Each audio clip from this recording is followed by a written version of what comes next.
पर पहरे लहंगा पर पहरे कि अब सीता मरी के झंडा लहंगा पर पहरे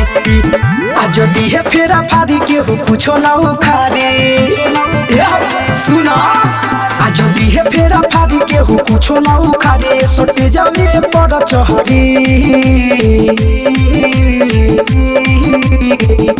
कि अब सीता मरी के झंडा तहारा लहंगा पर पहरे कि अब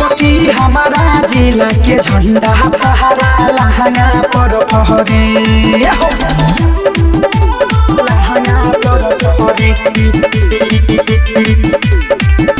कि अब सीता मरी के झंडा तहारा लहंगा पर पहरे। म्यूजिक बाय विनोद राज मोतिहारी। दिगा सोना रखे लही कहा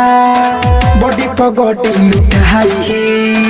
मेजर गंज डुमरी ट्रेकल के नुक कोन चाहई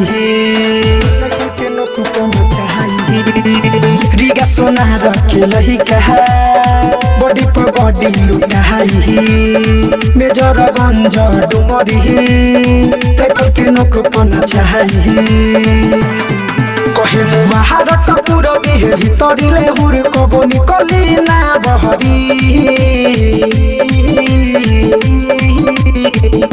कि अब सीता मरी के झंडा तहारा लहंगा पर पहरे कि अब हमारा जिला के झंडा तहारा लहंगा पर पहरे लहंगा पर पहरे कि अब सीता मरी के झंडा लहंगा पर पहरे नरहा ढेंग मनिया रे नथिया तोहरो तहारी नंद बराबर गिनिया छोड़ी न तोहरा के प्यारी छोड़ी न तोहरा के प्यारी नरहा ढेंग मनिया रे नथिया तोहरो तहारी नंद बराबर गिनिया छोड़ी न तोहरा के प्यारी कहे छोटो नील तोहर टूटे जाई सिल सुन कहल तू बलहरी कि अब सीता मरी के झंडा तहारा लहंगा पर पहरे कि अब हमारा बेलहिया के झंडा तहारा लहंगा पर पहरे। रौनक रिकॉर्डिंग स्टूडियो मेजरगंज सीतामढ़ी।